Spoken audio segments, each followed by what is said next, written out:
Hello everyone, this is Koda Singh. This is the sixth tutorial in the Numpy tutorial series. So I guess it's gonna be the last one. And so yeah, last time we did helper functions on the math operations. Now it's all about manipulating the data in array. So this is very important, and I'm gonna I'm gonna try to explain it to you with the best of my knowledge. So we'll create an NP array first. It was 1, 2, and 3. And I've already imported numpy, so you guys, if you have not imported, then please do import it. 4 6 and a dot shape is equals to 2 by 3. What if I want to reshape it? So 2 3 by 2, or maybe 6 by 1. So I'm just gonna do reshape 3 by 2, and here it is. I get the reshape of this particular thing. And how do I know that I can reshape it to any a particular number? So can I reshape it to reshape to 4 by 2? No, I will not be able to do it, because the total number of digits is 3 into 2, so we have 6 digits in it. So we have to make a multiple, kind of like a factor or multiple of 6, like the sum, the addition, sorry, the multiplication of those two numbers should be equal to 6. So I can definitely do a dot reshape to 6 1, or a dot reshape to 1 6. So in this case, a dot reshape to object has attribute okay, reshape. So I hope you got the reshape point, and I think so I've given it in the tutorial as well. I don't know if I have done it right or wrong in this one, the result, but you guys can check it. So the now the one more thing is called is a v stack. So it stacks two or more arrays on the top of each other. So let's suppose we have two arrays. I wanna stack it on top of each other.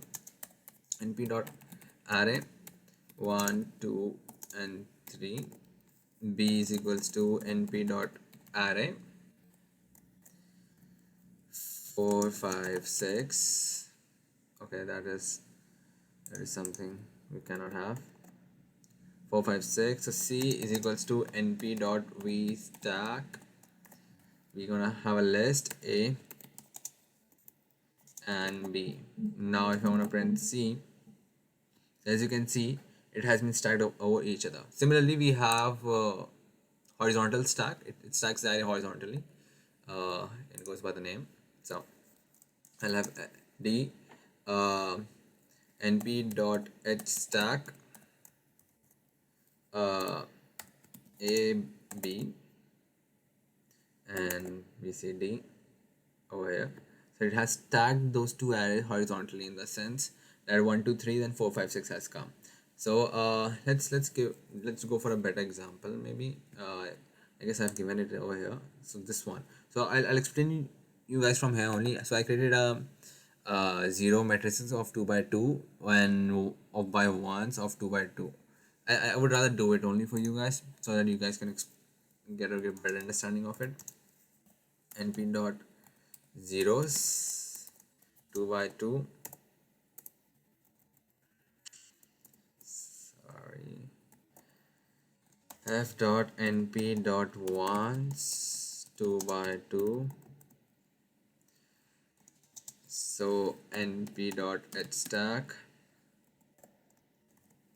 e comma f, and here we get the answer 0 0 1 1. So as you can see, the answer over here, it's same.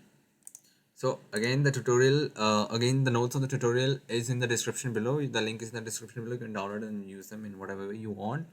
And if you like the video, please do hit the subscribe channel, because this is the end of the series. But I'm gonna make a lot of tutorials on machine learning. Like this is the basic. This was the first step. Now it's gonna come pandas, then matplotlib, then seaborn, and then TensorFlow and PyTorch. PyTorch, maybe PyTorch, but TensorFlow for sure. TensorFlow, which will be including keras. And I hope you like the tutorial series up till now. So you can please feel free to write any comment, and do let me know. You guys can email me. My email is codersing27@gmail.com. You can find me on Twitter. @codersing is my Twitter handle. And if you like the video, then do please give me a thumbs up and subscribe my channel. And whenever, whichever way you want to interact, just interact with the channel, because it really motivates me to make new content for you guys. Thank you so much, guys, for staying tuned up till now, and stay tuned for the next tutorial series. See you.